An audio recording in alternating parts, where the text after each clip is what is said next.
Hello, everyone, and welcome to Snap Take. This is Glazer of Snap Judgments, and today we have four great decks for you. We are going to also be previewing the card Infinity Ultron, including what all the stones do and what we expect that to work with. And we have two decks for you with full guides that I think are the two best day one decks you're going to find anywhere. We are going to start it off with a top 10 deck. We, in fact, have two top 10 decks outside of the Infinity Ultron decks. This is CHZ's version of Small Good Cards. CHG's version changes a whole one card from the deck that our friend Zuns is in on number two in the Infinite Leaderboard with. So this small good cards list is a very powerful and consistent list. It makes one change, and that is to add Sam Wilson over US Agent. I'm unsure if Zuns has Sam Wilson as a free-to-play player. It might have gotten him with tokens or from spotlights after, but time will tell. While CHZ has raves about the power of Sam Wilson in this list. You can you need for this list both Agent Venom and Thena. Those are your required cards. Gorgon, US Agent, and Adam Warlock are your replacements for Sam Wilson. I know that two of those are high series. Sorry. Hopefully you got Gorgon for free when you could. He's excellent into the meta. Nico can be Adam Warlock, Iron Patriot, or Viper. Sage can be Wolfsbane or Juggernaut. And Cassandra Nova can be Juggernaut or Mobius. So the basic idea of this list is for you to play a bunch of smaller cards and then control your opponents with your extra control cards. You get way bigger than it looks like you should be able to with a list that's this small. One of the major tips for this list is to never play the Hood as a -3 unless there's a location that takes care of it. You are only playing the Hood if Nico can turn it into a demon or use it to draw two, or if Bast or Agent Venom have made it a 1/3. In any of those situations, it is an amazing card. You are then playing fundamentally 2 for 9 in the Bast and Agent Venom situations, which is just crazy, crazy power. 2 for 12 if Nico turns it into a demon. Meanwhile, Bast has multiple good targets. It's +6 power on Hood. The other key targets here are Thena, Cassandra Nova, and Sage, and Havoc, excuse me. Those are amazing, amazing targets for both Bast and Agent Venom. I very, very rarely Bast on turn one. I have to have the Hood in hand and at least like two other targets. Otherwise, I will happily play Bast around turn three, giving myself a chance to Nico and turn it into a demon or blow it up and draw two, or a chance to draw some more zero-cost cards. Kitty Pryde is very likely to be the turn one play for this list. She is just good power to scale up, and she enables you to play Thena, who gets quite big. If you can trigger Thena on turn 3, turn 4, and turn 5, you've got a 2/9, great power. The last time it'll be a 2/12, but that's after the Shang-Chi would happen. So you get that extra benefit there. Plus, you can give it that +3 power to start, although at that point you would have to be wary of the Shang-Chi. Still, that is so much power for so cheap, it's worth going with. Nico has the Destroy, and there are several cards to destroy, including the Hood and Bast. It has the Demon for those two, but the big thing that Nico does better than anything else is the Copy Spell. The Copy Spell, for one, with both Cassandra Nova and Sage, is absolutely game-winning. Keep an eye out for it. Obviously, once in a while, the +2 or the move to the right or the change location are going to win games too. Havoc played on turn 5 is a 2/8, played on turn 4 is a 2/12. That's obviously humongous power.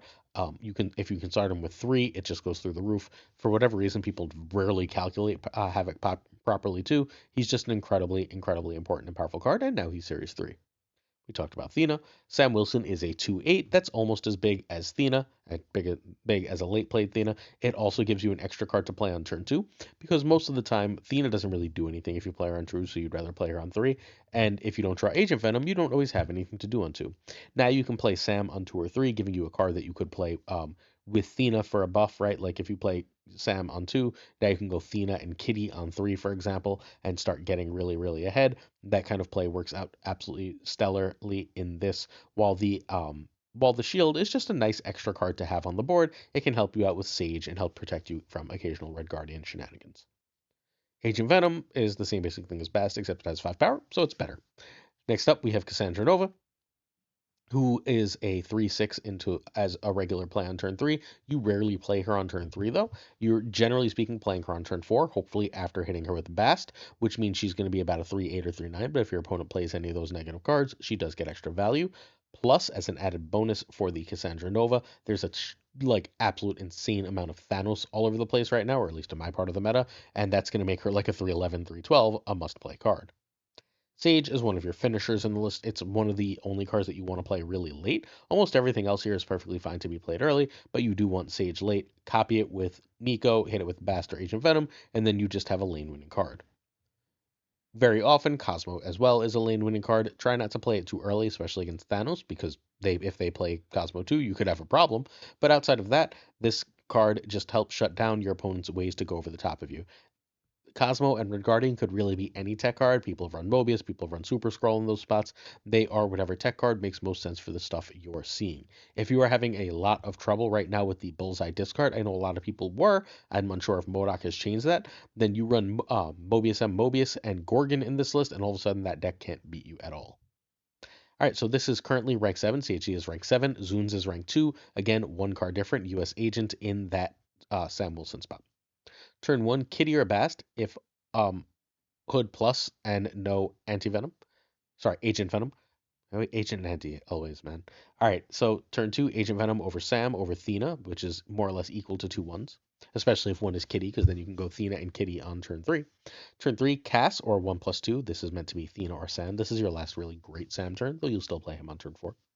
Turn 5, 2+2, and if you're going to drop a Havoc on 4, that's very often a snap condition. That's why it's written in white. Um, you're going to need to know your opponent's power outputs to know if you can, but very often both Havoc and a lot of locations for Havoc on turn 4 can be game-winning propositions. A 1 and 3 here is really, really great, especially if you hit Cassandra Nova with either that Agent or that Bast, and you can do that. This is also the best turn to copy things. You can play that 1-drop with Cass or Sage. Cool.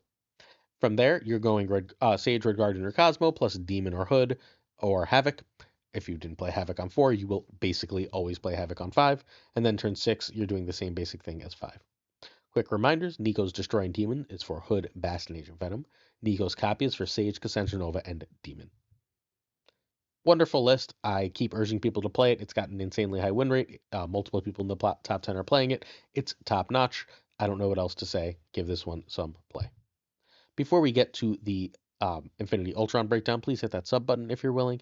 We give you 7 days a week of Marvel Snap videos. We honestly do 8 or 9 almost every week. If you want the most comprehensive Marvel Snap content, please sub here. We did the top 10 decks of Marvel Snap last Friday. Last Saturday, we went over not only the OTA and the new card acquisition system, but we also did a bundle review for every bundle that has a Series 4 or 5 card. Everything is covered here. Hit that sub if you're willing. We're trying to hit 25,000 subs in 2025. We are also giving away a Captain Carter this week. I am, as you are watching this, away and probably on the road home. So please, if you're willing to, I will be giving these away almost as soon as I get home. I've got to give away 2 Captain Carters. I have to do a sub, like, and leave a comment. The comment later this video will do the job. We also have our tournament kicking off, Snap Justice League kicking off April 21st. We've got $500 in prizes. We're sponsored by the great TopDeck.gg, which is the best tournament software around, and I cannot urge you to check it enough. They've partnered with us through this whole thing, organized by Gunny T. It is 1 game a week in this league-based tournament, which gives you plenty of time to play a game if you're a busy adult and wouldn't otherwise be able to participate. Next up, we've got Infinity Ultron. This is a 5/6 on reveal. Add 2 of Ultron stones to your hand. So the first thing to note is 5/6 is below rate stats. You are playing a 5 that is barely more stats than Sarah. It's less stats than Legion. There's a big break point for 5 drops between 6 and 7, 7 and 8, and Infinity Ultron falls below it, so the stones have to be really, really good. And while they're expensive for a 5-cost card, which means we're going to want to ramp it out, then because they all cost 3, right? So you can spend your last turn going 3/3 for the Infinity Stones, but that seems like it's a really, really rough shout. So we're going to want to make them cheaper using cards like Quinjet, or we're going to want to have some ramp so we can get this out on turn 4 and have some variability in what we do on the last turn. So what they do, the Space Stone is a 3/4. Move the lowest power enemy card here to Infinity Ultron. That's okay. I don't think that one's anything special. I think that might be the worst one, which is probably why it has the best stats. Reality is add a drone here, set its power to Infinity Ultron. So you get a drone, you get an extra, basically, body, so you need 2 spaces at a location, and it's going to get a power to Infinity Ultron. That will turn Infinity Ultron into fundamentally a 5/13, which is an awful lot of stats. Really, really good one. But if we can buff Infinity Ultron, we're really, really starting to cook. Ultron Time is put a card from your hand here. Again, you're going to need 2 spaces, but this one can be an amazingly powerful ramp card, assuming you can keep just 1 powerful card in your hand. Ultron Mind, Your on reveal abilities here happen twice. Yeah, I'll take a 3-2 Wong on the last turn. That can be of limited use, right? But hey, it could be really good if combined with time, you will fill that location. If combined with reality, now you're getting 2 infinity drones. That seems really good. Obviously, you could also combine it with another thing. These are all threes, so Surfer comes to mind. We have Infinity Power, 3-2, double Infinity Ultron's power, which is going to make him a 5-12, but then this has 2 powers. That's 14 power worth of card, which is pretty good. If you can do that, obviously, with the drone, we're really cooking, or if you can do that with Ultron Mind, you're really cooking. Either one of those seems very strong. Ultron Soul, on reveal, for each full location, give a card there +2 power. That seems okay. That's a little janky. It's like sort of meant to synergize with old Ultron. That and Space, I think, are the two sort of weaker ones, but all the others do something incredibly, incredibly strong. This is the last week of Spotlight caches. You can open next week if you choose to wait to update. So if you want Naranya, Madam Web, save your keys, and then you can open that then. But this week comes with 2 Series 4 cards, Cannibal and Pixie. Cannibal is an amazing card, particularly in Scream and Clog decks. He is one of the better cards on Marvel Snap in this context. He's Series 4, so he's cheaper to get, but if you want to grab him, hey, he's an absolutely great card. We're going to cover a Cannibal deck at the end of the video. Pixie is not a very good card. It's a fun card. It shuffles costs. It's not bad to have, but you don't really need Pixie for anything. In complete honesty, feel free to skip Pixie. She's also a 2-2 now. No longer is she a 2-1. They buffed her, and she's still bad. Infinity Ultron's variant here is pretty cool if you decide to go for it, although remember that your keys will turn to 3,000 tokens, which is more than the value of a Spotlight key. The first deck we're going to look at for Infinity Ultron is Ultron Surfing. So, we've seen a decent number of pretty successful Surfer decks that are trying to use Luna to go into Sarah, and then have an extra 5-drop that they can go into, usually Ajax, along with that Sarah, so that they can go Luna and then play a 5-drop. That makes extra sense here with Infinity Ultron. Because if you play Luna and you go Infinity Ultron, you now have 2 turns to play those extra Ultron bots, and then you still have Silver Surfer as well. So this is my first attempt at this. This isn't anything like super crazy here. We're just going to use Quinjet to see if we can make these things a little cheaper. If the bots cost 2, we can play. Sorry, the stones cost 2. We can play 2 stones on the last turn with a 3 because Luna's going to give us 7 energy on the last turn. Because we have double X, Y, and Z based on that 1 stone, I wanted Forge back in. Forge back in means Shaw back in, but we still want the regular Surfer game plan as our backup plan. So we have our Galacta, we have our Shaw, we have our Rocket and Groot, we have our Juggernaut, Brood, etc. So that's how I put together this list. You can find me streaming this list hopefully tonight, if not definitely tomorrow, at twitch.tv/PulseGlazer. For this list, you are going to need Ultron and Luna. If you don't have Galacta, you do need another high series card. I'm thinking Kahori or Gwenpool. Rocket and Groot, and Shaw can be Mobius, Cosmo, Negasonic, Cassandra, Gladiator, etc. Pick your good 3s. Red Guardian can be Rogue, and there's a possibility that this deck is going to want Magic, but I haven't got there yet. So Quinjet is here for literally 1 card. It's for Infinity Ultron. There are more things that put cards in your hand than you think, and I'm not sure if I want to try and find some more 3s that add extra cards to hand, but for the time being, I think Infinity Ultron's enough to run this card as we try and figure out what to do with it. Forge is amazing, being doubled with the Infinity Ultron thing. Giving Infinity Ultron extra power also has extra benefit since we can potentially double that or copy that. Forge does a great job hitting Brood and Shaw. Forge was a long time must-have in these lists. It could still be Sam Wilson, but I wanted to try Forge because of its synergy with Ultron. Brood is incredible with Forge, Surfer, and Galacta, and thus it is here. It also helps you fill a lane, and there is that Infinity Ultron bot that cares about that. Then Stone. I keep calling them bots because it's Ultron, sorry. Rocket and Groot is very cool. Movable power, super effective. Literally, here is a good card. Surfer, we got a lot of 3s. All the Infinity Ultron stones are 3s. Here we go. Juggernaut is a lane winner at the end of the game. That's what it's doing here. It could be almost any good 3-drop, but I am partial to Juggernaut because I like to win lanes on the cheap. Red Guardian is your one big control piece here. It is saying, I'm going to try and answer something. Shaw gets big. We've got Shaw and Forge, and Galacta, and Surfer, right? I think that's probably enough to make Shaw worthwhile over other options, like Cassandra Nova for the time being. It's possible he's cut. He and Juggernaut are the ones that are really on the chopping block here. Luna is freaking huge. A 3/6 is gigantic. It's bigger than Galacta. It gets you straight into Sarah or Infinity Ultron, both of which are potential snap conditions. Then we have Galacta as a 4/5. Again, amazing with Shaw and Brood. I can't imagine running a Surfer deck without Galacta at this point. While Sarah lets me play 3/3s at the end of the game and makes my Infinity Ultron stones cheaper, there are games where we go Sarah into Ultron, Ultron into Sarah, which are perfectly fine. And then, of course, we've talked about Ultron at this point. So, turn 1, you want Quinjet. Turn 2 is Forge or Quinjet. Turn 3 is Luna. Obviously, you might play Quinjet over Forge if you have Infinity Ultron on turn 2. Turn 3, Luna over Rocket and Groot over Forged Broodshaw. Turn 4, Sarah over Ultron over Galacta, which is better than a 3. Maybe you want Ultron over Sarah, but it's going to have to prove itself to me that way. Turn 5 is the same as 4, and you can also just do a 3+2. Like this is a fine turn to go like Forge and Brood or something along those lines. Turn 6, Broodshaw, Juggernaut slash and Surfer, and then obviously your Infinity Stones from Ultron could come out on turn 5 or turn 6. I'm really excited to try this. I hope we get a new Surfer deck. Surfer is one of my favorite archetypes of Marvel Snap, and a new Surfer deck would really make me happy. Hey, come check out a stream, twitch.tv/PulseGlazer. Our season pass question, if you're trying to win a free Captain Carter, is how good do you expect Infinity Ultron to be? Do you think it's going to be good? What are your expectations? And if you've got it already, what are your impressions? Ultron Arishem is the easiest home in the world for this card. I think that's ultimately going to be like the guaranteed home because Arishem doesn't have to do extra work to have the ability to play Infinity Ultron on turn 4. You're not going to do it all the time, but Arishem has just enough energy to be completely silly with this. I decided to go with Arishem sort of generating a bunch of extra cards, and so I put Iron Patriot, Valentina, and Quinjet in here, and then once I was generating a bunch of extra cards, Arishem really likes 4-drops because turn 3 is when it gets +1 energy, which meant Kahori made a lot of sense. I think that this deck makes basically synergizes really well with the combination of Infinity Ultron and Arishem together. So you can find me streaming here at youtube.com/@SnapJosephPod. Hit that sub button. It's totally free and helps out. This deck needs Arishem and Mockingbird. There's plenty of Arishem lists that don't run any of these other cards. Loki, Cable, Mirage can replace your cheap stuff. Your 4-drops can only really be Captain Marvel and Ares. Galactus kind of important for Arishem right now. Alliance can be Isan, Red Hulk, or Magneto. And Infinite Ultron can be Vision, Legion, or Claw.